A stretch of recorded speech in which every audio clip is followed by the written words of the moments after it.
എല്ലാവർക്കും നമസ്കാരം. Master K അക്കാഡമിയിലേക്ക് സ്വാഗതം. RRB NTPC non technical popular category തസ്തികകളിലേക്ക് വ്യത്യസ്തങ്ങളായ തസ്തികകളിലേക്ക് ഗ്രാജുവേറ്റ് ലെവലിലും അണ്ടർ ഗ്രാജുവേറ്റ് ലെവലിലും അപേക്ഷകൾ ക്ഷണിച്ചിട്ടുണ്ട്. എല്ലാവരും തീർച്ചയായും നോട്ടിഫിക്കേഷൻ കണ്ട് അപ്ലൈ ചെയ്ത് കാണും എന്ന് വിചാരിക്കുന്നു. ആപ്ലിക്കേഷൻ ഓൺഗോയിങ് ആണ്. അപ്പോൾ അപ്ലൈ ചെയ്യുമ്പോൾ ശ്രദ്ധിക്കേണ്ട കാര്യങ്ങൾ എന്തൊക്കെയാണ്? വ്യത്യസ്തങ്ങളായ പോസ്റ്റുകൾ, ഓരോ പോസ്റ്റിന്റെ പ്രത്യേകതകൾ എന്തൊക്കെയാണ് നിങ്ങളുടെ ഡ്യൂട്ടി ബിഹേവിയേഴ്സ് എന്തൊക്കെയായിരിക്കും, അങ്ങനെയുള്ള പ്രധാനപ്പെട്ട കാര്യങ്ങളൊക്കെയാണ് ഈ ഒരു വീഡിയോയിലൂടെ, ഈ ഒരു ക്ലാസ്സിലൂടെ നമ്മൾ നോക്കാൻ പോകുന്നത്. ഓവറോൾ അനാലിസിസ് ആണ് നമ്മൾ ഉദ്ദേശിക്കുന്നത്. സോ അപ്പൊ തീർച്ചയായും ക്ലാസ് കറക്റ്റ് ആയിട്ട് കാണുക. സോ അപ്പൊ നമുക്ക് ആരംഭിക്കാം. ആദ്യം തന്നെ നോട്ടിഫിക്കേഷനുമായിട്ട് ബന്ധപ്പെട്ട കുറച്ച് കാര്യങ്ങൾ പറയാം. നോട്ടിഫിക്കേഷൻ ഗ്രാജുവേറ്റ് ലെവലിൽ നോട്ടിഫിക്കേഷൻ വന്നത് 13-ാം തീയതിയാണ്. ആപ്ലിക്കേഷൻ 14-ാം തീയതി സ്റ്റാർട്ട് ചെയ്തു. 13-ാം തീയതി ആപ്ലിക്കേഷൻ ക്ലോസ് ചെയ്യും. അതായത് ഒക്ടോബർ 13-ന് ആപ്ലിക്കേഷൻ എന്ത് ചെയ്യും? ക്ലോസ് ചെയ്യും. ഓക്കെ, 10-ാം മാസം 13-ാം തീയതി. ഇപ്പൊ ഇന്ന് 1-ാം തീയതി ആയിട്ടുണ്ട്. ഞാനിപ്പോ ക്ലാസ് എടുക്കുന്ന 1-ാം തീയതിയാണ്. 13-ാം തീയതി ഗ്രാജുവേറ്റ് ലെവലിന്റെ ആപ്ലിക്കേഷൻ ക്ലോസ് ചെയ്യും. ഇതിന്റെ ഫീ പേയ്മെന്റിന് വരുന്ന ലാസ്റ്റ് ഡേറ്റ് എന്ന് പറയുന്നത് 14-ാം തീയതിയാണ്. ഓക്കെ, അപ്പൊ അതൊക്കെ നിങ്ങൾക്ക് എല്ലാവർക്കും അറിയുന്നുണ്ടാവും. എല്ലാവരും ഇപ്പം ഓൾറെഡി അപ്ലൈ ചെയ്തിട്ടുണ്ടാവും. സോ ഗ്രാജുവേറ്റ് ലെവൽ പോസ്റ്റ് ഏതൊക്കെയാണെന്ന് നമുക്ക് ആദ്യമേ തന്നെ നോക്കാം. ഗ്രാജുവേറ്റ് ലെവലിൽ ഏതൊക്കെ പോസ്റ്റിനാണ് അപേക്ഷ ക്ഷണിച്ചിട്ടുള്ളത്? Chief commercial cum ticket supervisor, വളരെ ഇമ്പോർട്ടന്റ് ആയിട്ടുള്ള വളരെ നല്ല ഒരു പോസ്റ്റാണ്. Chief commercial cum ticket supervisor. അതിനകത്താണ് TTE മുതലായ പോസ്റ്റുകളൊക്കെ വരുന്നത്. പാഴ്സൽ ഓഫീസിലുള്ള വർക്കുകളും എല്ലാം ഈ ചീഫ് കൊമേഴ്ഷ്യൽ കം ടിക്കറ്റ് സൂപ്പർവൈസറിന്റെ ഡിഫറെന്റ് ആയിട്ടുള്ള ജോബ്സിൽ പെടുന്ന കാര്യങ്ങളാണ്. ഓക്കെ, പിന്നെ സ്റ്റേഷൻ മാസ്റ്റർ ഒബ്വിയസ്ലി എല്ലാവർക്കും അറിയാം, ഒരു റെയിൽവേ സ്റ്റേഷന്റെ മുഴുവൻ ചുമതല വഹിക്കുന്ന വ്യക്തിയാണ്. എല്ലാ കാര്യങ്ങൾക്കും ഉത്തരവാദിയായിട്ടുള്ള ആളാണ് സ്റ്റേഷൻ മാസ്റ്റർ. പിന്നെ ഗുഡ്സ് ട്രെയിൻ മാനേജർ. അടുത്തത് junior account assistant cum typist. ഇതിനകത്ത് ഡിഫറെന്റ് ലെവലിലുള്ള പോസ്റ്റുകളാണ്. ലെവലിനെ കുറിച്ചൊക്കെ നമുക്ക് ഡീറ്റെയിൽഡ് ആയിട്ട് പറയാം. Next senior clerk cum typist. ഇത്രയുമാണ് ഗ്രാജുവേറ്റ് ലെവലിൽ പോസ്റ്റുകൾ വിളിച്ചിരിക്കുന്നത്. അണ്ടർ ഗ്രാജുവേറ്റ് ലെവലിൽ രണ്ട് നോട്ടിഫിക്കേഷൻസ് ആയിട്ടാണ് വന്നത്. ഗ്രാജുവേറ്റ് ലെവലിലും അണ്ടർ ഗ്രാജുവേറ്റ് ലെവലിലും രണ്ട് നോട്ടിഫിക്കേഷൻസ് ആയിട്ടാണ് വന്നത്. അപ്പൊ തീർച്ചയായിട്ടും നിങ്ങൾക്ക് രണ്ടായി തന്നെയാണ് അപ്ലൈ ചെയ്യുന്നത്, രണ്ടായി തന്നെയാണ് പരീക്ഷ എഴുതുന്നത്. ഇപ്പൊ ഓൾറെഡി ഗ്രാജുവേറ്റ് ലെവലിൽ ഇരിക്കുന്ന ആൾക്കാർക്ക് ഇത് രണ്ടും അപ്ലൈ ചെയ്യാം. അണ്ടർ ഗ്രാജുവേറ്റ്സ് ജസ്റ്റ് +2 കഴിഞ്ഞവർക്ക് +2 നെസസറി ആണ്, +2 നിർബന്ധമാണ്.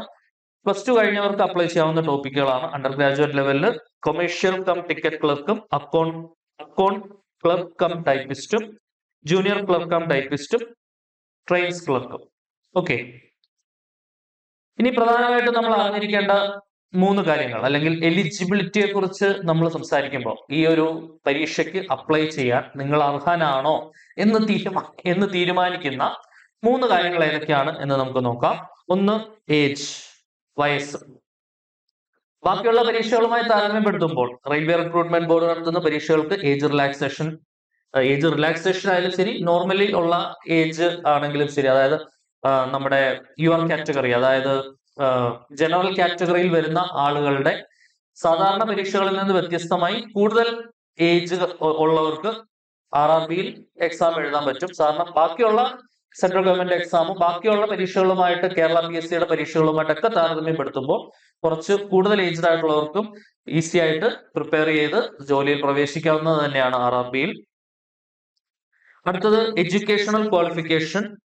തീർച്ചയായിട്ടും ആസ് ദ നെയിം ഇൻഡിക്കേറ്റ്സ്, ആ നോട്ടിഫിക്കേഷനിൽ പറയുന്ന പോലെ ഗ്രാജുവേറ്റ് ലെവലിലാണെങ്കിൽ ഗ്രാജുവേഷൻ ഉണ്ടായിരിക്കണം, അണ്ടർ ഗ്രാജുവേറ്റ് ആണെങ്കിൽ +2 ഉണ്ടായിരിക്കണം. പിന്നെ the most important thing before applying for the examination, നിങ്ങളുടെ മെഡിക്കൽ സ്റ്റാൻഡേർഡ്സിനെ കുറിച്ച് വ്യക്തമായ ധാരണ ഉണ്ടായിരിക്കണം. എസ്പെഷ്യലി വിഷനുമായിട്ട് ബന്ധപ്പെട്ട, കാഴ്ചയുമായി ബന്ധപ്പെട്ട മെഡിക്കൽ സ്റ്റാൻഡേർഡ്സ് RRB പരീക്ഷകൾക്ക് വളരെ പ്രാധാന്യാർഹമാണ്. അപ്പൊ അതിന്റെ ക്രൈറ്റീരിയ നമുക്ക് ഡീറ്റെയിൽഡ് ആയിട്ട് നോക്കാം. അതിനു മുൻപ് തന്നെ ഗ്രാജുവേറ്റ് ലെവലിൽ ഏജ് എങ്ങനെയാണ് വരിക എന്നുള്ളത് നമുക്ക് നോക്കാം. ഏത് ഏജ് ഗ്രൂപ്പിലുള്ള ആൾക്കാർക്കാണ് ഗ്രാജുവേറ്റ് ലെവൽ പോസ്റ്റുകൾക്ക് അപ്ലൈ ചെയ്യാൻ പറ്റുന്നത്? അതായത് 18 വയസ്സിനും 36 വയസ്സിനും ഇടയിലുള്ള ആൾക്കാർക്കാണ് ഗ്രാജുവേറ്റ് ലെവൽ പോസ്റ്റുകൾക്ക് അപ്ലൈ ചെയ്യാൻ പറ്റുന്നത്. ഒബ്വിയസ്ലി യുവർ കാറ്റഗറി ആണെങ്കിൽ 1989-ലോ അതിനുശേഷമോ ജനിച്ചവരായിരിക്കണം. OBC ആണെങ്കിൽ തീർച്ചയായും 3 വർഷത്തെ റിലാക്സേഷൻ, 1986 ജനിച്ച ആളായാലും കുഴപ്പമില്ല. SC/ST ആണെങ്കിൽ ടോട്ടലി എത്ര വർഷത്തെ റിലാക്സേഷൻ ആണ്? 5 വർഷത്തെ റിലാക്സേഷൻ ഉണ്ട്. ശരിയല്ലേ? 1989 നിന്ന് 5 കുറച്ച് 1984 അതിനുശേഷമോ ജനിച്ചവർക്ക് SC/ST-കാർക്ക് അപ്ലൈ ചെയ്യാനായിട്ട് സാധിക്കും. ഓക്കെ, അപ്പൊ ഇതിന്റെ ലോവർ ലിമിറ്റ് അപ്പർ ലിമിറ്റ് എന്ന് പറയുന്നത് ഏകദേശം 18 വയസ്സ് മുതൽ 36 വയസ്സ് വരെയാണ്. ഈ എല്ലാ കാറ്റഗറി ആണെങ്കിലും OBC ആണെങ്കിലും non creamy layer OBC non creamy layer ആണെങ്കിലും SC/ST ആണെങ്കിലും UR ആണെങ്കിലും തീർച്ചയായിട്ടും അതിന്റെ അപ്പർ ലിമിറ്റ് എന്ന് പറയുന്നത് എന്താണ്? വർഷത്തിന്റെ അനുസരിച്ച് 2007 ഓക്കെ, 2007 1-ാം തീയതിക്ക് ശേഷം ജനിച്ചവരുണ്ടെങ്കിൽ അപ്ലൈ ചെയ്യാൻ പറ്റില്ല. ഇതാണ് ഗ്രാജുവേറ്റ് ലെവൽ പോസ്റ്റിന്റെ കഥ. ഇനി അണ്ടർ ഗ്രാജുവേറ്റ് ലെവൽ പോസ്റ്റ് ആണെങ്കിൽ അതിന്റെ ഏജ് ലിമിറ്റ് 18 വയസ്സ് മുതൽ 33 വയസ്സ് വരെയാണ്. ഓക്കെ, അപ്പൊ അവിടെ ജനറൽ കാറ്റഗറി ആണെങ്കിൽ 1992 ജനിച്ചവരായിരിക്കണം. അതിനുശേഷം ജനിച്ചവർക്ക് അപ്ലൈ ചെയ്യാവുന്നതാണ് 2007 ഉള്ളിൽ. ഓക്കെ, നോൺ ക്രിമിലിയർ OBC ആണെങ്കിൽ 3 വർഷത്തെ റിലാക്സേഷൻ 1989. SC/ST ആണെങ്കിൽ 5 വർഷത്തെ റിലാക്സേഷൻ 1987 ജനിച്ചവരായിരിക്കണം. ഇതാണ് ഏജുമായിട്ട് റിലേറ്റ് ചെയ്യുന്ന ക്രൈറ്റീരിയ. അപ്പം നിങ്ങളുടെ ഏജ് ഈ ക്രൈറ്റീരിയക്കുള്ളിൽ നിൽക്കുന്നതാണെങ്കിൽ തീർച്ചയായും നിങ്ങൾക്ക് ഈ പരീക്ഷയ്ക്ക് അപ്ലൈ ചെയ്യാനുള്ള എലിജിബിലിറ്റിയിൽ ഒരു എലിജിബിലിറ്റി സാറ്റിസ്ഫൈഡ് ആണ്. ഇനി അടുത്ത എലിജിബിലിറ്റിയിലേക്ക് വരുമ്പോൾ എഡ്യൂക്കേഷണൽ ക്വാളിഫിക്കേഷൻ. തീർച്ചയായിട്ടും എഡ്യൂക്കേഷണൽ ക്വാളിഫിക്കേഷനെ കുറിച്ച് സംസാരിക്കുമ്പോൾ ഡിഗ്രി ലെവൽ പോസ്റ്റുകളെ കുറിച്ചാണെങ്കിൽ ഞാൻ ഇത് രണ്ടും പറയുന്നുണ്ട്. അണ്ടർ ഗ്രാജുവേറ്റിനെ കുറിച്ചും ഗ്രാജുവേറ്റിനെ കുറിച്ചും ഞാൻ ഡീറ്റെയിൽഡ് ആയിട്ട് പറയുന്നുണ്ട്. ഗ്രാജുവേറ്റ് ലെവൽ പോസ്റ്റുകൾക്കാണെങ്കിൽ degree from recognised university or its equivalent typing proficiency in English, Hindi or computer is essential. അതായത് ഈ ടൈപ്പിംഗ് പ്രൊഫിഷ്യൻസി വേണ്ട പരീക്ഷകൾക്കാണെങ്കിൽ അത് ഉണ്ടായിരിക്കണം. അത് ബ്രാക്കറ്റ് ഞാൻ കൊടുത്തിട്ടുണ്ട്. ടൈപ്പിസ്റ്റ് പോസ്റ്റുകൾക്കാണ് പർട്ടിക്കുലർലി അത് റിക്വയർഡ് ആയിട്ടുള്ളത്. ഇനി റെക്കഗ്നൈസ്ഡ് ആയിട്ടുള്ള വെൽ റെക്കഗ്നൈസ്ഡ് ആയിട്ടുള്ള ഒരു യൂണിവേഴ്സിറ്റിയിൽ നിന്നുള്ള ഡിഗ്രി ഉണ്ടെങ്കിൽ നിങ്ങൾക്ക് ഗ്രാജുവേറ്റ് ലെവൽ പോസ്റ്റുകൾക്ക് അപ്ലൈ ചെയ്യാം. ഓക്കെ, ആപ്ലിക്കേഷൻ തീരുന്നതിന് മുൻപായിട്ട് നിങ്ങളുടെ ഡിഗ്രി കംപ്ലീഷൻ സർട്ടിഫിക്കറ്റ് നിങ്ങളുടെ കയ്യിൽ ഉണ്ടാവണം. ആപ്ലിക്കേഷൻ ഡേറ്റ് കഴിയുന്നതിന് മുൻപായിട്ട് കേട്ടോ. അപ്പൊ അതാണ് അവിടുത്തെ കണ്ടീഷൻ എന്ന് പറയുന്നത്. ഇനി അണ്ടർ ഗ്രാജുവേറ്റ് ലെവൽ പോസ്റ്റ് ആണെങ്കിൽ കോഴ്സ് കംപ്ലീഷൻ സർട്ടിഫിക്കറ്റ് ആയാലും മതിയാവും കേട്ടോ. അണ്ടർ ഗ്രാജുവേറ്റ് ലെവൽ പോസ്റ്റ് ആണെങ്കിൽ തീർച്ചയായിട്ടും +2 ആണ്. Equivalent with or not less than 50% of aggregate, അതായത് 50% മാർക്കിൽ കുറയാൻ പാടില്ല. 50% mark is not to be insisted upon the case of SC/ST person. അത് SC/ST ആൾക്കാരാണെങ്കിൽ 50% താഴെയാണെങ്കിൽ പ്രശ്നമില്ല. അല്ലാത്തവരാണെങ്കിൽ 50% കൂടുതൽ അഗ്രിഗേറ്റ് മാർക്ക് ഉണ്ടാവണം. ഈ പരീക്ഷയ്ക്ക് അപ്ലൈ ചെയ്യുന്ന പ്രധാനപ്പെട്ട ഒരു ക്രൈറ്റീരിയയിൽ ഒന്നാണ് അത്. ഓക്കെ, ഇനി അപ്പൊ നമ്മൾ 2 കാര്യങ്ങൾ പ്രധാനമായിട്ട് നോക്കി. ഒന്ന് ഏജ് റിലേറ്റഡ് ആയിട്ടുള്ള കൺസ്ട്രെയിൻസ് നമ്മൾ നോക്കി, പിന്നെ എഡ്യൂക്കേഷൻ റിലേറ്റഡ് ആയിട്ടുള്ള കാര്യങ്ങൾ നോക്കി. ഇനി തീർച്ചയായിട്ടും the third one and the most important one, medical standards. Medical standards എങ്ങനെയായിരിക്കണം ഗ്രാജുവേറ്റ് ലെവൽ പോസ്റ്റുകൾക്ക് അപ്ലൈ ചെയ്യുന്നതിനും അണ്ടർ ഗ്രാജുവേറ്റ് ലെവൽ പോസ്റ്റുകൾക്ക് അപ്ലൈ ചെയ്യുന്നതിനും മെഡിക്കൽ സ്റ്റാൻഡേർഡ്സ് എങ്ങനെയായിരിക്കണം എന്നുള്ളതാണ് നമ്മൾ അടുത്ത് നോക്കുന്നത്. മെഡിക്കൽ സ്റ്റാൻഡേർഡ്സ് ഇവിടെ പലരായിട്ട് പല കാറ്റഗറി ആയിട്ട് തിരിക്കുന്നുണ്ട്. A2 standard, A3, B2, C2. ഇതൊക്കെ എന്താണെന്ന് നമ്മൾ പറയാം. എന്താണ് വിഷ്വൽ ആക്യുലിറ്റി ആണ് ഇതിനകത്ത് ഏറ്റവും ഇമ്പോർട്ടന്റ് ആയിട്ട് നമ്മൾ നോക്കേണ്ടത്. അപ്പൊ അതിനകത്ത് physically fit in all aspects, എല്ലാ ആസ്പെക്ട്സിലും ഫിസിക്കലി ഫിറ്റ് ആയിരിക്കണം. അതിനോടൊപ്പം തന്നെ വിഷനുമായിട്ട് ബന്ധപ്പെട്ട് A2 സ്റ്റാൻഡേർഡിലുള്ള ജോലികൾക്ക് അപ്ലൈ ചെയ്തത്. A2 സ്റ്റാൻഡേർഡിലുള്ള A2 medical standard required ആയിട്ടുള്ള 2 ജോലികളാണ് നിലവിലെ വേക്കൻസിയിൽ വന്നിട്ടുള്ളത്. ഒന്ന് station master, 2 goods train manager. ഈ 2 പോസ്റ്റുകളും A2 മെഡിക്കൽ സ്റ്റാൻഡേർഡ് ആവശ്യമുള്ള പോസ്റ്റുകളാണ്.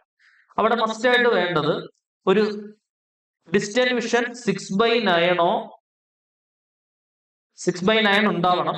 വിത്തൗട്ട് ഗ്ലാസസ് ആണ്. വിത്തൗട്ട് ഗ്ലാസ് അല്ല, വിത്തൗട്ട് ഗ്ലാസസ് ആണ്. അതായത് ഫോഗിംഗ് ടെസ്റ്റ് ഉണ്ടാവില്ല, ഗ്ലാസ് ഇല്ലാണ്ട് 6/9 ഉണ്ടാവണം എന്നാണ് പറയുന്നത്. ഡിസ്റ്റന്റ് വിഷൻ 6/9 വിത്തൗട്ട് ഗ്ലാസ് ആയിരിക്കണം കേട്ടോ. വിത്തൗട്ട് ഗ്ലാസ് ആയിരിക്കണേ. അത് സ്റ്റേഷൻ മാസ്റ്റർ ആണെങ്കിലും ഗുഡ്സ് ട്രെയിൻ മാനേജർ ആണെങ്കിലും നമ്മൾ ശ്രദ്ധിക്കണം. അതായത് നിങ്ങൾ സ്പെക്സ് ഒക്കെ യൂസ് ചെയ്യുന്നവരാണെങ്കിൽ നിങ്ങൾക്ക് station master, goods train manager പോലെയുള്ള പോസ്റ്റുകൾക്ക് മെഡിക്കലിന്റെ സമയത്ത് ഫെയിൽ ആവാനുള്ള സാധ്യതയുണ്ട്. അപ്പൊ അതിനനുസരിച്ചിട്ടുള്ള അതിനേക്കാൾ വളരെ നല്ലൊരു പോസ്റ്റ് താഴെ കിടപ്പുണ്ട്. Chief commercial cum ticket supervisor എന്നുള്ള പോസ്റ്റ്. അവിടെ വിത്ത് ഓർ വിത്തൗട്ട് ഗ്ലാസസ് ആണ്. അവിടെ കണ്ണാടി ഉപയോഗിക്കുന്നതിന് പ്രശ്നമില്ല. കണ്ണാടി ഉപയോഗിക്കുന്നവർക്ക് പ്രശ്നമില്ല. ഗ്ലാസ് വെച്ചിട്ട് 6/9 ഉണ്ടായാൽ മതി. ഓക്കെ, ഗ്ലാസ് വെക്കാണ്ട് ഉണ്ടാവണം എന്നില്ല. ഗ്ലാസ് വെക്കാണ്ട് വേണം, സ്റ്റേഷൻ മാസ്റ്റർ ആണെങ്കിലും ഗുഡ്സ് ട്രെയിൻ മാനേജർ ആണെങ്കിലും. ഓക്കെ, A3 മെഡിക്കൽ സ്റ്റാൻഡേർഡിലുള്ള ഒരു ജോലിയും ഇപ്രാവശ്യം RRB വിളിച്ചിട്ടില്ല. RRB വേക്കൻസി വിളിച്ചിട്ടുള്ള മെഡിക്കൽ സ്റ്റാൻഡേർഡ്സ് മാത്രമേ ഞാൻ എക്സ്പ്ലെയിൻ ചെയ്യുന്നുള്ളൂ. ഇപ്പൊ സ്റ്റേഷൻ മാസ്റ്റർ ആണെങ്കിലും ഗുഡ്സ് ട്രെയിൻ മാനേജർ ആണെങ്കിലും നിങ്ങൾ സ്പെക്സ് ഒക്കെ യൂസ് ചെയ്യുന്ന ആൾക്കാരാണെങ്കിൽ അവിടെ ഒരു പ്രശ്നം ഉണ്ടാവും. ഇനി അടുത്തത്, പിന്നെ സർജറി ചെയ്തിട്ടുള്ളവരാണെങ്കിലും അത് മെഡിക്കലിൽ പിടിക്കുകയാണെങ്കിൽ സ്ട്രിക്റ്റ് ആയിട്ടാണ് ഒബ്വിയസ്ലി RRB നോക്കുക. അവിടെയും പ്രശ്നം ഉണ്ടാവും. അപ്പൊ അതും കൂടെ ശ്രദ്ധിക്കുക. അപ്പൊ അതിനനുസരിച്ചിട്ടുള്ള പോസ്റ്റുകൾക്ക് നിങ്ങൾ അപ്ലൈ ചെയ്യാം. ഇനി അടുത്തത് distance vision 6/9 or 6/12 with or without glasses ആണ്. Chief commercial cum ticket supervisor. അതും ഇമ്പോർട്ടന്റ് ആയിട്ടുള്ള പോസ്റ്റ് ആണ്. അതായത് സ്കെയിൽ ഓഫ് പേ ഏകദേശം സ്റ്റേഷൻ മാസ്റ്ററിന്റെ അതേ സ്കെയിൽ ഓഫ് പേ ഒക്കെ തന്നെയുള്ള വളരെ നല്ലൊരു പോസ്റ്റ് ആണ് chief commercial cum ticket supervisor എന്ന് പറയുന്നത്. അപ്പൊ അതിനകത്ത് തന്നെ പല പല ജോലികളുണ്ട്. ടിക്കറ്റ് ചെക്കറും ടിയും എല്ലാം ഇതിനകത്ത് വരുന്ന ജോലികളാണ്. ചീഫ് കൊമേഴ്ഷ്യൽ കം ടിക്കറ്റ് സൂപ്പർവൈസറിനുള്ളിൽ വരുന്ന ജോലികളാണ്. പാഴ്സലുമായിട്ട് റിലേറ്റ് ചെയ്ത് വരുന്ന ഓഫീസ് വർക്കുകളും അങ്ങനെയുള്ള കാര്യങ്ങളെല്ലാം അതിനകത്ത് പെടും. അങ്ങനെ 3-4-5 കാറ്റഗറി ഓഫ് വർക്ക്സ് ഉണ്ട് അതിനകത്ത് വരുന്നത്. പിന്നെ ഏറ്റവും കൂടുതൽ ഇൻഹാൻസ് സാലറി കിട്ടുന്നത് ഒബ്വിയസ്ലി തീർച്ചയായിട്ടും ഗുഡ്സ് ട്രെയിൻ മാനേജർക്ക് ആയിരിക്കും. കാരണം അവരുടെ കിലോമീറ്റർ ട്രാവൽ ചെയ്യുന്നതിനനുസരിച്ചിട്ടുള്ള അലവൻസ് കൂട്ടി വരുമ്പോൾ മേ ബി ഇൻഹാൻസ് സാലറി ഒരല്പം കൂടുതൽ കിട്ടാൻ സാധ്യതയുള്ളത്. ഒരുപക്ഷെ ലെവലിൽ ഒന്ന് താഴെയാണെങ്കിലും, സ്റ്റേഷൻ മാസ്റ്ററിന്റെ ലെവലിൽ ഒന്ന് താഴെയാണെങ്കിൽ പോലും ഇൻഹാൻസ് സാലറി നല്ല രീതിയിൽ കിട്ടുന്ന ഒരു പോസ്റ്റ് തന്നെയാണ് ഗുഡ്സ് ട്രെയിൻ മാനേജർ എന്ന് പറയുന്നത്. ഓക്കെ, പക്ഷെ എപ്പോഴും ട്രാവലിംഗുമായിട്ട് റിലേറ്റ് ചെയ്തിട്ടായിരിക്കും നിങ്ങളുടെ വർക്ക് ഉണ്ടാവുക. ഇനി B2 മെഡിക്കൽ സ്റ്റാൻഡേർഡ് മതി chief commercial cum ticket supervisor എന്ന് പറയുന്ന പോസ്റ്റിന്. വളരെ നല്ലൊരു പോസ്റ്റാണ്. ഇപ്പൊ ഇപ്രാവശ്യം ഏറ്റവും കൂടുതൽ ആപ്ലിക്കൻസ് കൊടുക്കാൻ സാധ്യതയുള്ള, വലിയ ടെൻഷൻസ് ഒന്നും ഇല്ലാത്തൊരു പോസ്റ്റ് ആയതുകൊണ്ട് തന്നെ കൂടുതൽ പ്രിഫറൻസ് കിട്ടാൻ സാധ്യതയുള്ള ഒരു പോസ്റ്റ് തന്നെയാണ് chief commercial cum ticket supervisor എന്ന് പറയുന്നത്. ഇനി C2 മെഡിക്കൽ സ്റ്റാൻഡേർഡ് വേണ്ടത്. C2 മെഡിക്കൽ സ്റ്റാൻഡേർഡ് എന്ന് പറഞ്ഞാൽ ഫിസിക്കലി ഫിറ്റ് ആണെന്നൊപ്പം വിത്തൗട്ട് ക്ലാസ്സസ് ആണ്. അവിടെ വലിയ രീതിയിലുള്ള കാര്യങ്ങളൊന്നുമില്ല, വലിയ നോട്ടങ്ങളൊന്നുമില്ല. അതായത് കണ്ണിന്റെ ചെറിയ പ്രശ്നങ്ങളൊന്നും അവിടെ പ്രശ്നമേ അല്ല C2 മെഡിക്കൽ സ്റ്റാൻഡേർഡ് എന്ന് പറയുമ്പോൾ. ഇപ്പൊ junior accounts come assistant typist അങ്ങനെയുള്ള ജോലികൾക്കാണ് ഇത് വരിക. Senior clerk cum typist. Okay, അതാണ് C2 മെഡിക്കൽ സ്റ്റാൻഡേർഡിൽ നമ്മുടെ വേക്കൻസി വിളിച്ചിട്ടുള്ള 2 പോസ്റ്റുകൾ. ഓരോന്നിനെ കുറിച്ച് നമുക്ക് ഡീറ്റെയിൽഡ് ആയിട്ട് പറയാം. ഇത് ഗ്രാജുവേറ്റ് ലെവൽ പോസ്റ്റുകൾക്ക് വേണ്ടിയുള്ള മെഡിക്കൽ സ്റ്റാൻഡേർഡിനെ കുറിച്ചാണ് ഞാനിപ്പോൾ സംസാരിച്ചത്. ഇനി അണ്ടർ ഗ്രാജുവേറ്റ് ലെവലിലുള്ള പോസ്റ്റുകൾക്കുള്ള മെഡിക്കൽ സ്റ്റാൻഡേർഡ് എങ്ങനെയാണ് എന്നുള്ളത് നോക്കാം. A2 മെഡിക്കൽ സ്റ്റാൻഡേർഡ് നമുക്ക് ആവശ്യമുള്ള ഒന്നും തന്നെ അണ്ടർ ഗ്രാജുവേറ്റിൽ വിളിച്ചിട്ടില്ല. A3 മെഡിക്കൽ സ്റ്റാൻഡേർഡിൽ ഒരു പോസ്റ്റ് വിളിച്ചിട്ടുണ്ട്, ട്രെയിൻസ് ക്ലർക്ക്. അവിടെ വിത്തൗട്ട് ക്ലാസ്സസ് ആണ്. നമ്മുടെ ഏറ്റവും കൂടുതൽ പ്രശ്നക്കാരനായിട്ടുള്ള ഒരു medical standard A2 medical standard ആണ്. വളരെ കർശനവും വളരെ സ്ട്രിക്റ്റും ആയിട്ടുള്ള ഒരു മെഡിക്കൽ സ്റ്റാൻഡേർഡ് ആണത്. അപ്പൊ അത് സ്റ്റേഷൻ മാസ്റ്റർ പോലെയുള്ള ജോലികൾക്കും അതിനോടൊപ്പം തന്നെ ഗുഡ്സ് ട്രെയിൻ മാനേജർ, ഈ 2 തസ്തികകൾക്കാണ് പ്രധാനമായിട്ടും A2 മെഡിക്കൽ സ്റ്റാൻഡേർഡ് മീറ്റ് ചെയ്യേണ്ടത്. ബാക്കിയൊന്നും വലിയ പ്രശ്നമില്ലാണ്ട് പോകും. ട്രെയിൻസ് ക്ലർക്ക് ആയാലും, കൊമേഴ്ഷ്യൽ കം ടിക്കറ്റ് ക്ലർക്ക് ആയാലും, അക്കൗണ്ട്സ് ക്ലർക്ക് കം ടൈപ്പിസ്റ്റ് ആയാലും, ജൂനിയർ ക്ലർക്ക് കം ടൈപ്പിസ്റ്റ് ആയാലും, ഇപ്പം B2, A3, B2, C2 medical standards ഒന്നും വലിയ പ്രശ്നങ്ങളുള്ള കാര്യങ്ങളൊന്നും അല്ല. Yes, moving on. ഇനി അവിടെ എടുത്തു പറയുന്ന ഒരു സംഗതി കൂടെ നിങ്ങൾ നോട്ട് ഡൗൺ ചെയ്യണം. നിങ്ങൾ ഒരു ലാസിക് സർജറിക്ക് വിധേയമായിട്ടുള്ള ആളാണെങ്കിൽ A1, A2, A3 കാറ്റഗറിയിൽ വരുന്ന ജോബുകൾ അൺഫിറ്റ് ആയിരിക്കും. അപ്പൊ അതുകൊണ്ട് പ്രത്യേകം ശ്രദ്ധിക്കുക. മാൽ പ്രാക്ടീസസ് ഒന്നും നമുക്ക് അതിനകത്ത് കാണിക്കാൻ പറ്റില്ല. അപ്പൊ എപ്പോഴും അത് പ്രത്യേകം ശ്രദ്ധിക്കുക. അപ്പൊ അതിനനുസരിച്ചുള്ള പോസ്റ്റുകൾ നിങ്ങൾ ഏറ്റവും പ്രിഫറൻസ്, അങ്ങനെ പ്രശ്നമുള്ള, അതായത് ഇപ്പം station master, goods train manager പോലെയുള്ള പോസ്റ്റുകൾക്ക് ഫസ്റ്റ് പ്രിഫറൻസ് കൊടുക്കുന്നവർക്ക് സോ കോൾഡ് ഈ പറയുന്ന സ്പെക്സ് യൂസ് ചെയ്യുന്ന ടൈപ്പ് പ്രശ്നങ്ങൾ ഉണ്ടാവരുത്. അത് മെഡിക്കലിൽ വരികയാണെങ്കിൽ നിങ്ങളുടെ ആ ഒരു അവസരം നഷ്ടപ്പെടുന്നതിന് അത് കാരണമാവും. അപ്പൊ അതുകൊണ്ട് അത് പ്രത്യേകം ശ്രദ്ധിക്കുക. ഓക്കെ, മെഡിക്കലിൽ അത് പിടിക്കപ്പെടുകയാണെങ്കിൽ ഈവൻ ലാസിക് സർജറിക്ക് വിധേയമായിട്ടുള്ളത് കണ്ടെത്താനായിട്ട് ഇവർക്ക് ഈസി ആയിട്ട് സാധിക്കും. ഇപ്പൊ വളരെ സ്ട്രിക്റ്റ് ആയിട്ടാണ് ഇതെല്ലാം നടന്നു പോകുന്നത്. ഇനി ഓരോ പോസ്റ്റുകളും അതിന്റെ ഇനിഷ്യൽ പേയെ കുറിച്ച് നമുക്ക് ഒന്ന് സംസാരിക്കാം. ശ്രദ്ധിച്ചിരിക്കണേ. ആദ്യമേ തന്നെ ഗ്രാജുവേറ്റ് ലെവൽ പോസ്റ്റുകളെ കുറിച്ച് നമുക്ക് നോക്കാം. Chief commercial cum ticket supervisor, അതിന്റെ ലെവൽ എന്ന് പറയുന്നത് ഇപ്പം 6th ലെവലിൽ വരുന്ന 2 പോസ്റ്റുകളാണ് പ്രധാനമായിട്ടും വിളിച്ചിട്ടുള്ളത്. ഞാൻ പറഞ്ഞ ലെവൽ 6ൽ വരുന്ന പോസ്റ്റാണ് chief commercial cum ticket supervisor ആയാലും സ്റ്റേഷൻ മാസ്റ്റർ ആയാലും ലെവൽ 6 ആണ്. അതിന്റെ സ്കെയിൽ പേ, ഇനിഷ്യൽ പേ എന്ന് പറയുന്നത് 35,400 രൂപയാണ്. അപ്പൊ ഞാൻ പറഞ്ഞല്ലോ, സ്റ്റേഷൻ മാസ്റ്ററിന്റെ അത്രയും ടെൻഷൻ ഇല്ലാത്തൊരു ജോലിയാണ് chief commercial cum ticket supervisor എന്ന് പറയുന്നത്. അപ്പൊ തീർച്ചയായിട്ടും അവിടെ സെയിം സ്കെയിൽ ഓഫ് പേ തന്നെയാണ്. നമ്പർ ഓഫ് ആപ്ലിക്കൻസ് കൂടുതലായിരിക്കും. നന്നായിട്ട് പഠിച്ച് നേടണമെന്നുള്ളവർ അത് നേടിയെടുക്കാൻ ശ്രമിക്കുക. ഇവൻ ഓരോരുത്തരുടെ പാഷൻ, ഇറ്റ്സ് ഡിപ്പെൻസ് അല്ലെ, ഓരോരുത്തരുടെ പാഷൻ വ്യത്യസ്തമാണ്. ഇവൻ ഞാൻ പറഞ്ഞത് നേരത്തെ പറഞ്ഞ മെഡിക്കൽ സ്റ്റാൻഡേർഡ് എന്താണ്, നമ്മുടെ പ്രശ്നമായിട്ട് നിൽക്കുന്ന ഒരു മെഡിക്കൽ സ്റ്റാൻഡേർഡ് ഉണ്ടല്ലോ, അതായത് സ്റ്റേഷൻ മാസ്റ്ററിന്റെ തസ്തികയ്ക്കും നമ്മുടെ ഗുഡ്സ് ട്രെയിൻ മാനേജറിന്റെ തസ്തികയ്ക്കും നിൽക്കുന്ന ഒരു മെഡിക്കൽ സ്റ്റാൻഡേർഡ് ഉണ്ടല്ലോ, അത് മീറ്റ് ചെയ്യാത്തവര്, അത് അവിടെ ഒരു പ്രശ്നം ഉണ്ടെന്ന് തോന്നുന്നവര് സുഗമമായിട്ട് അപ്ലൈ ചെയ്യാവുന്ന, സുഗമമായിട്ട് ജോലി മേടിക്കാവുന്ന ഒരു പോസ്റ്റാണ് chief commercial cum ticket supervisor എന്ന് പറയുന്നത്. കാരണം അവിടുത്തെ പേ ഓഫ് സ്കെയിൽ എന്ന് പറയുന്നത് സെയിം ആണ്. ഓക്കെ, സാലറി ഡിഫറൻസ് കൊണ്ടിട്ട് അവിടെ ഒരു പ്രശ്നം ഉണ്ടാവുന്നില്ല. പേ ഓഫ് സ്കെയിൽ സെയിം തന്നെയാണ്. മെഡിക്കൽ സ്റ്റാൻഡേർഡ് A2 വേണ്ട, B2 മതി. പക്ഷെ A2 മെഡിക്കൽ സ്റ്റാൻഡേർഡ് ആണ് നമ്മുടെ സ്റ്റേഷൻ മാസ്റ്ററിന് വേണ്ടത്. അപ്പൊ അത് ശ്രദ്ധിക്കാം. ഓക്കെ, സോ അവിടെ വേക്കൻസി ശ്രദ്ധിക്കുക. 1736 വേക്കൻസിയാണ് ടോട്ടലി വന്നിട്ടുള്ളത്. ഞാൻ പ്രധാനമായിട്ടും 2 പോസ്റ്റുകളുടെ വേക്കൻസിയാണ് പറയുന്നത്. ചീഫ് കൊമേഴ്ഷ്യൽ കം ടിക്കറ്റ് സൂപ്പർവൈസറിന് വേക്കൻസിയും കൂടുതലാണ്, 1736 വേക്കൻസിയാണ്. സ്റ്റേഷൻ മാസ്റ്റർ ഗ്രാജുവേറ്റ് ലെവലിൽ 6 ആണ് നമ്മുടെ ലെവൽ എന്ന് പറയുന്നത്. അവിടെ A2 മെഡിക്കൽ സ്റ്റാൻഡേർഡ് മതി. അവിടെ 994 വേക്കൻസീസ് ആണ് ഉള്ളത്. ഗുഡ്സ് ട്രെയിൻ മാനേജർ ആണെങ്കിൽ പേ സ്കെയിൽ എന്ന് പറയുന്നത് ഇനിഷ്യൽ സ്കെയിൽ 29,200 രൂപയാണ്.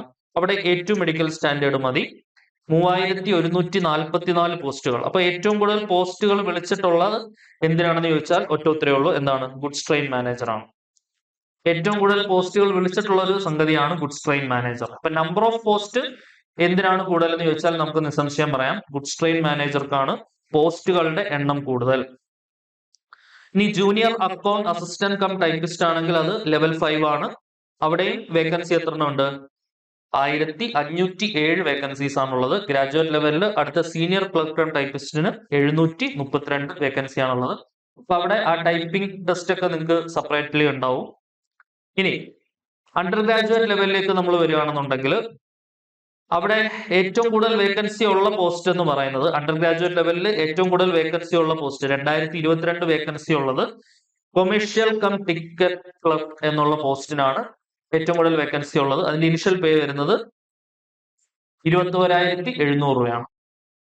അവിടെ medical standard B2 medical standard ആണ് അവിടെ സാറ്റിസ്ഫൈ ആവേണ്ടത്. പിന്നെ അക്കൗണ്ട്സ് ക്ലർക്ക് കം ടൈപ്പിസ്റ്റിന് C2 മെഡിക്കൽ സ്റ്റാൻഡേർഡ് മതി.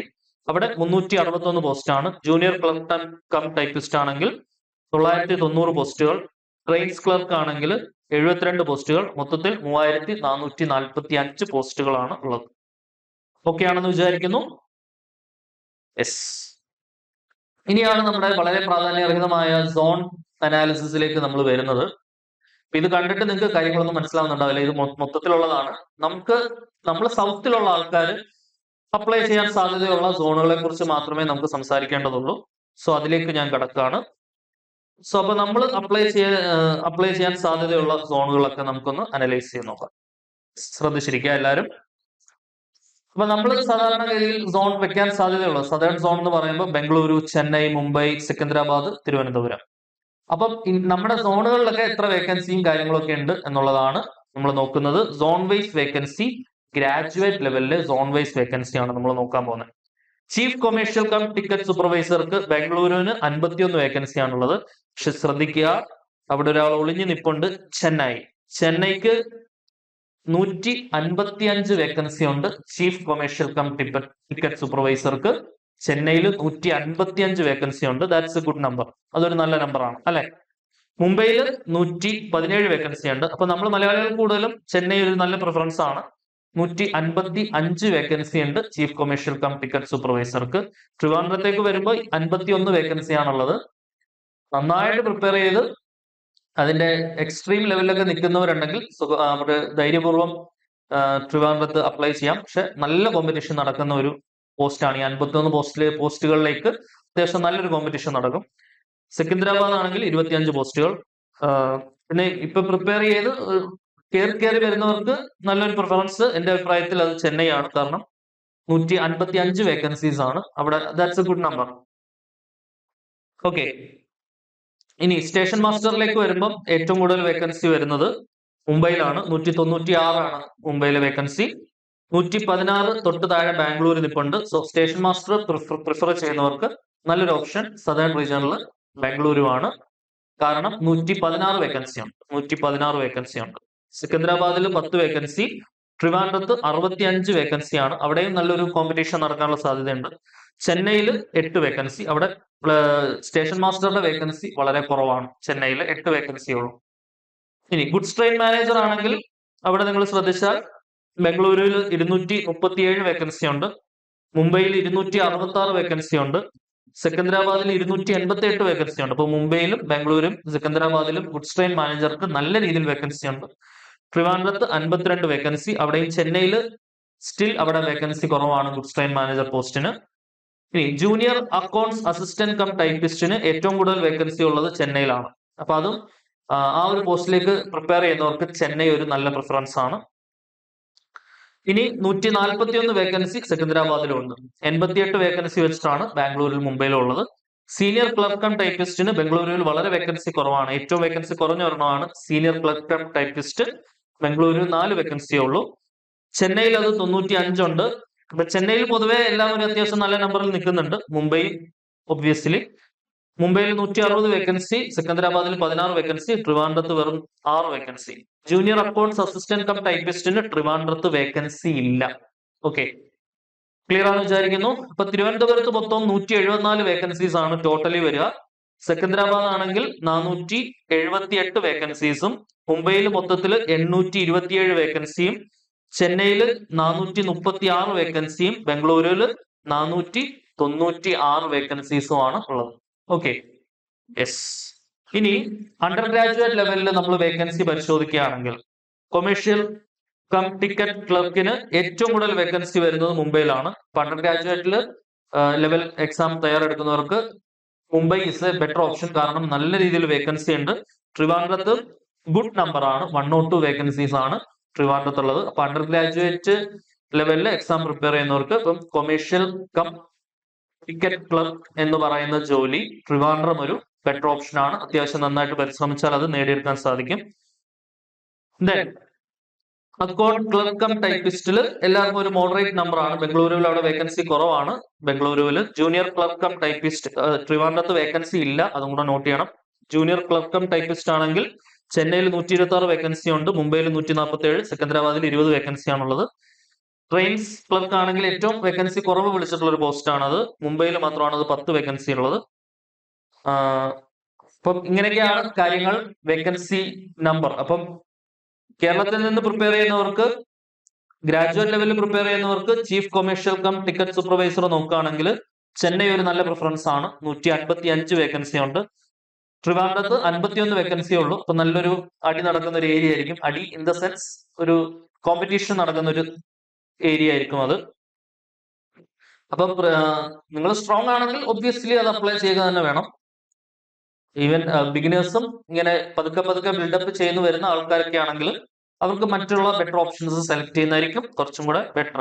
കോമ്പറ്റീഷന്റെ അളവ് ഒരല്പം കുറയ്ക്കാം, ഇത്രേ ഉള്ളൂ. ഇനി നമ്മൾ പരിശോധിക്കുമ്പോൾ CBT-യിലേക്കാണ് വരുന്നത്. തീർച്ചയായിട്ടും ആ ഒരു selection process and about the selection process, അവരെങ്ങനെയാണ് ആൾക്കാരെ എടുക്കുന്നത്, പരീക്ഷ നടത്തിയാണ് ആൾക്കാരെ എടുക്കുന്നത്. അപ്പൊ നമ്മൾ പോസ്റ്റുകളെ കുറിച്ച് പറഞ്ഞു, അപ്ലൈ ചെയ്യാനുള്ള ക്രൈറ്റീരിയ, അങ്ങനെയുള്ള പ്രധാനപ്പെട്ട കാര്യങ്ങളിലൂടെ എല്ലാം നമ്മൾ കടന്നു വന്നു. ഇനി നമ്മൾ സെലക്ഷൻ പ്രോസസ്സിനെ കുറിച്ചാണ് സംസാരിക്കുന്നത്. സെലക്ഷൻ പ്രോസസ്സിനെ കുറിച്ച് നമ്മൾ സംസാരിക്കുമ്പോൾ ആദ്യം CBT-1 കമ്പ്യൂട്ടർ ബേസ്ഡ് ടെസ്റ്റ് 1, ആദ്യത്തെ കമ്പ്യൂട്ടർ ബേസ്ഡ് ടെസ്റ്റ്. അവിടെ എക്സാം ഡ്യൂറേഷൻ എന്ന് പറയുന്നത് 90 മിനിറ്റ് ആണ്. General awareness 40 mark, mathematics 30 mark, general intelligence and reasoning 30 mark, total 100 mark. 90 minute 100 question. 90 minute 100 question. ഒരു ക്വസ്റ്റ്യൻ 1 മാർക്ക്, നെഗറ്റീവ് മാർക്കും ഉണ്ട്.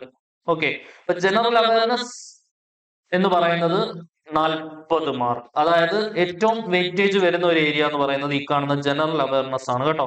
ഏറ്റവും കൂടുതൽ വെയിറ്റേജ് ഉള്ള സംഗതി എന്താണെന്ന് ചോദിച്ചാൽ നമുക്ക് നിസ്സംശയം പറയാം. എന്തിനാണ് ഏറ്റവും കൂടുതൽ വെയിറ്റേജ് ഉള്ളത്? ജനറൽ അവയർനെസ്സിനാണ് ഏറ്റവും കൂടുതൽ വെയിറ്റേജ് ഉള്ളത്. അത് പ്രത്യേകം ശ്രദ്ധിക്കുക. അപ്പൊ അത് വളരെ വാസ്റ്റ് ആണ്, നല്ല പ്രിപ്പറേഷൻ ആവശ്യമുണ്ട്. മാത്തമാറ്റിക്സും ജനറൽ ഇന്റലിജൻസ് റീസണിംഗ് ഒക്കെ ഒരു മോഡറേറ്റ് ലെവലിലുള്ള ക്വസ്റ്റ്യൻസ് ആണ് ചോദിക്കുക. NTPCയെ സംബന്ധിച്ചിടത്തോളം SSC GD പോലെയുള്ള പരീക്ഷകളുമായിട്ട് SSCയുമായിട്ട് താരതമ്യപ്പെടുത്തുമ്പോൾ NTPC എന്ന് പറയുന്നത് കമ്പാരിറ്റീവ്ലി വളരെയധികം എളുപ്പമാണ്, സിമ്പിൾ ആണ്. അതുകൊണ്ട് തന്നെ ആപ്ലിക്കൻസ് കൂടുതലാണ്. അതുകൊണ്ട് തന്നെ കട്ട് ഓഫ് ഒരല്പം ഉയരാനുള്ള സാധ്യത വളരെ കൂടുതലാണ്. അതുകൊണ്ട് തന്നെ എക്സ്ട്രീം ആയിട്ടുള്ള പ്രിപ്പറേഷൻ സ്ട്രാറ്റജീസ് നിങ്ങളുടെ ഭാഗത്തു നിന്ന് ഉണ്ടാവേണ്ടതായ ആവശ്യവും വളരെ വലുതാണ്. CBT 2ലേക്ക് വരുമ്പോൾ there is no change in the syllabus. General awareness അതേപോലെ തന്നെയുണ്ട്, മാത്തമാറ്റിക്സ് അതേപോലെ തന്നെയുണ്ട്, ജനറൽ ഇന്റലിജൻസ് ആൻഡ് റീസണിംഗ് അതേപോലെ തന്നെയുണ്ട്. അതിന്റെ ഡീറ്റെയിൽഡ് സിലബസ് ഞാൻ കാണിക്കാം അടുത്ത സ്ലൈഡിൽ. അതിനകത്ത് പറയപ്പെടുന്ന കാര്യങ്ങളൊക്കെ അതേപോലെ തന്നെയാണ്.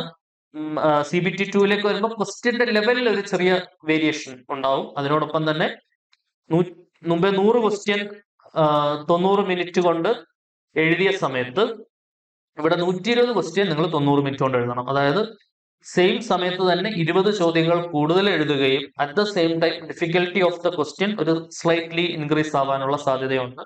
അപ്പൊ അതുകൊണ്ട് CBT 2ലേക്ക് വരുമ്പോൾ CBT 1ന് എക്സ്ട്രീംലി തയ്യാറെടുക്കുന്ന ഒരാൾക്ക് CBT 2 ഒരു ബാലികേറ ബലയൊന്നും അല്ല. അത്യാവശ്യം ഈസി ആയിട്ട് തന്നെ CBT 2 CBT 1ന് നന്നായിട്ട് പ്രിപ്പയർ ചെയ്യുന്ന ഒരാൾക്ക് CBT 2 ക്രാക്ക് ചെയ്യുന്നതിൽ വലിയ പ്രശ്നങ്ങൾ ഉണ്ടാവില്ല.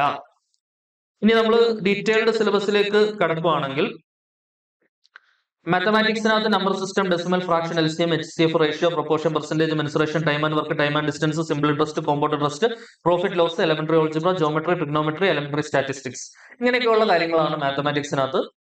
ജനറൽ ഇന്റലിജൻസ് ആൻഡ് റീസണിംഗ് ആണെങ്കിൽ അതിന്റെ ടോപ്പിക്സ് ജനറൽ അവയർനെസ് ആണ്. വളരെ വാസ്റ്റ് ആയിട്ടുള്ള ഒരു ഏരിയ ആണ്.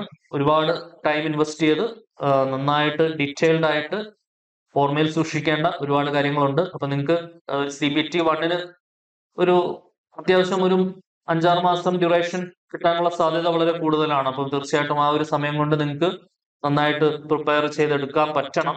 അത് ഒരു ഡെയിലി ബേസിസിൽ ടൈം ടേബിൾ വെച്ചിട്ടുള്ള ഒരുപാട് മണിക്കൂറുകൾ ഇൻവെസ്റ്റ് ചെയ്തിട്ടുള്ള ഒരു കഠിനാധ്വാനം തന്നെ, കൺസിസ്റ്റന്റ് ആയിട്ടുള്ള ഒരു കഠിനാധ്വാനം തന്നെ നിങ്ങളുടെ ഭാഗത്തുനിന്ന് ഉണ്ടാവുകയാണെങ്കിൽ ജനറൽ അവയർനെസിന്റെ ടോപ്പിക്ക് കരഗതമാക്കാൻ വളരെ നന്നായിട്ട് പെർഫോം ചെയ്യാൻ നിങ്ങളെ കൊണ്ട് സാധിക്കും. മാത്തമാറ്റിക്സ് ആൻഡ് ജനറൽ ഇന്റലിജൻസ് പ്രാക്ടീസിൽ കൂടെ വളരെ ഈസി ആയിട്ട് നിങ്ങൾക്ക് നേടാം. ഇപ്പൊ SSC ഒക്കെ പ്രിപ്പയർ ചെയ്ത് വന്നിട്ടുള്ള ഒരാൾക്കാണെങ്കിൽ വളരെ എളുപ്പത്തിൽ ക്രാക്ക് ചെയ്യാവുന്നതേ ഉള്ളൂ. വലിയ ബുദ്ധിമുട്ടുകളും കാര്യങ്ങളൊന്നുമില്ല. പക്ഷെ അവിടെയും പ്രാക്ടീസ് വളരെ ഇമ്പോർട്ടന്റ് ആണ്. ചുരുങ്ങിയ സമയത്തിനുള്ളിൽ ഉത്തരത്തിലേക്ക് എത്തുക എന്നുള്ളത് വളരെ ഇമ്പോർട്ടന്റ് ആണ്. ഇവിടെ ആ ഒരു ടൈം കൺസ്ട്രെയിന്റിന്റെ പ്രശ്നം RRBയെ സംബന്ധിച്ചിടത്തോളം വലിയൊരു പ്രശ്നക്കാരനായിട്ട് വരുന്നതേ ഇല്ല. കാരണം ഡ്യൂറേഷൻ SSCയുമായിട്ടൊക്കെ താരതമ്യപ്പെടുത്തുമ്പോൾ നമുക്ക് ഉത്തരം കണ്ടെത്താൻ കിട്ടുന്ന സമയം കൂടുതലാണ്, ക്വസ്റ്റ്യന്റെ ലെവല് കുറവുമാണ്. അങ്ങനെ കുറെ അഡ്വാൻറ്റേജുകളുണ്ട്. അതുകൊണ്ട് തന്നെ അത്യാവശ്യം ആത്മാർത്ഥമായി ശ്രമിക്കുകയാണെങ്കിൽ ഈസി ആയിട്ട് നേടിയെടുക്കാൻ കഴിയുന്നതേ ഉള്ളൂ. ഇനി നമ്മുടെ ഫൈനൽ സാലറിയും കൂടെ അറിയണമല്ലോ. നമ്മൾ അത്യാവശ്യം എക്സാമുമായിട്ട് റിലേറ്റ് ചെയ്തിട്ടുള്ള മുഴുവൻ കാര്യങ്ങളും നമ്മൾ പറഞ്ഞു. ഇനി ഇനിഷ്യൽ പേയെ കുറിച്ചാണ് നേരത്തെ പറഞ്ഞത്. ഇൻഹാൻസ് സാലറി അപ്രോക്സിമേറ്റ്ലി കയ്യിൽ എത്ര കിട്ടും എന്ന് പലർക്കും ഒരു ചോദ്യം ഉണ്ടാവും. ആ ചോദ്യത്തിന്റെ ഉത്തരമാണിത്. ഗ്രാജുവേറ്റ് ലെവൽ പോസ്റ്റിൽ chief commercial cum ticket supervisor, ഞാൻ നേരത്തെ സൂചിപ്പിച്ച പോലെ അടിപൊളി പോസ്റ്റ് ആണ് chief commercial cum ticket supervisor. ഏകദേശം ഇൻഹാൻസ് സാലറി അപ്രോക്സിമേറ്റ്ലി ഒരു 70,000 രൂപ കയ്യിൽ കിട്ടുന്ന ജോലിയാണ് ഇനിഷ്യലി. സ്റ്റേഷൻ മാസ്റ്റർ ആണെങ്കിൽ ഇൻഹാൻസ് സാലറി സെയിം തന്നെയാണ്, ഒരു ഏകദേശം ഒരു 70,000 രൂപ കയ്യിൽ കിട്ടും. ഗുഡ്സ് ട്രെയിൻ മാനേജർ ആണെങ്കിൽ ഇവിടെ ഞാൻ 60,000 ആണ് കൊടുത്തിട്ടുള്ളത്. പക്ഷെ ഒരുപക്ഷെ ഏറ്റവും കൂടുതൽ സാലറി കിട്ടാൻ സാധ്യതയുള്ളത് ഗുഡ്സ് ട്രെയിൻ മാനേജർക്കാണ്. ഇതിനേക്കാളൊക്കെ കൂടും. കാരണം വേരിയിങ് ആണ്. ഒരു 60 to 80 ആ ഒരു റേഞ്ചിൽ തന്നെ എന്തായാലും കിട്ടുന്നുണ്ടാവും. കാരണം ട്രാവൽ അലവൻസ് ഉണ്ടല്ലോ, കിലോമീറ്റർ വെച്ചിട്ടാണ് അവർക്ക് ട്രാവൽ അലവൻസ് കിട്ടുക ഗുഡ്സ് ട്രെയിൻ മാനേജർക്ക്. Junior account assistant cum typist ആണെങ്കിൽ അവിടെ ഏകദേശം ഒരു ഇൻഹാൻസ് സാലറി നമുക്ക് 60,000 രൂപ കയ്യിൽ കിട്ടും. സീനിയർ ക്ലർക്ക് കം ടൈപ്പിസ്റ്റ് ആണെങ്കിൽ ഒരു 60,000 രൂപ നമുക്ക് ഇൻഹാൻസ് സാലറി നമ്മുടെ കയ്യിൽ കിട്ടും. ഓക്കെ, അപ്പൊ ഇത്രയൊക്കെയാണ് പരീക്ഷയെ കുറിച്ചുള്ള നമ്മുടെ എക്സ്പ്ലനേഷൻസും കാര്യങ്ങളും ഒക്കെ. അപ്പോൾ അപ്ലൈ ചെയ്യാത്തവരുണ്ടെങ്കിൽ ഉറപ്പായിട്ടും അപ്ലൈ ചെയ്യുക. വളരെ മികച്ച ഒരു ഓപ്പർച്യൂണിറ്റി, വളരെ മികച്ച ഒരു അവസരം. എല്ലാ പോസിബിലിറ്റീസും എല്ലാ കാര്യങ്ങളും പരീക്ഷയെ കുറിച്ചുള്ള മുഴുവൻ കാര്യങ്ങളും നമ്മൾ ഈ ഒരു വീഡിയോയിലൂടെ എക്സ്പ്ലെയിൻ ചെയ്ത് തന്നിട്ടുണ്ട്. നിങ്ങൾ സ്വപ്നം കാണുന്ന ജോലി നിങ്ങൾക്ക് നേടിയെടുക്കാനായിട്ട് ഉറപ്പായിട്ടും മാസ്റ്റർ കീ അക്കാഡമിയും നിങ്ങളുടെ ഒപ്പം ഉണ്ടാവും. വളരെ സ്ട്രക്ചേർഡ് ആയിട്ടുള്ള റെഗുലർ ആയിട്ടുള്ള ക്ലാസ്സുകളാണ് നമ്മൾ പ്രൊവൈഡ് ചെയ്യുന്നത്. ലൈവ് ക്ലാസ്സുകളും ലൈവ് ഇന്ററാക്ഷൻസും റെക്കോർഡഡ് ക്ലാസ്സുകളും എല്ലാം തന്നെ സ്ഥിരമായി 1ാം സ്ഥാനം പലപ്പോഴായി പല PSC പരീക്ഷകൾക്കായി നേടിക്കൊണ്ടിരിക്കുന്ന മാസ്റ്റർ കീ അക്കാഡമി NTPC പ്രിപ്പറേഷന് വേണ്ടിയിട്ട് NTPC സ്ട്രാറ്റജീസുമായിട്ട് NTPCയുടെ നിരന്തരമായ കൺസിസ്റ്റന്റ് ആയ സഹായ ഹസ്തവുമായിട്ട് ഉറപ്പായിട്ടും ഉണ്ടാവും. സോ വീണ്ടും കാണാം. Until then, tata, bye bye, see U.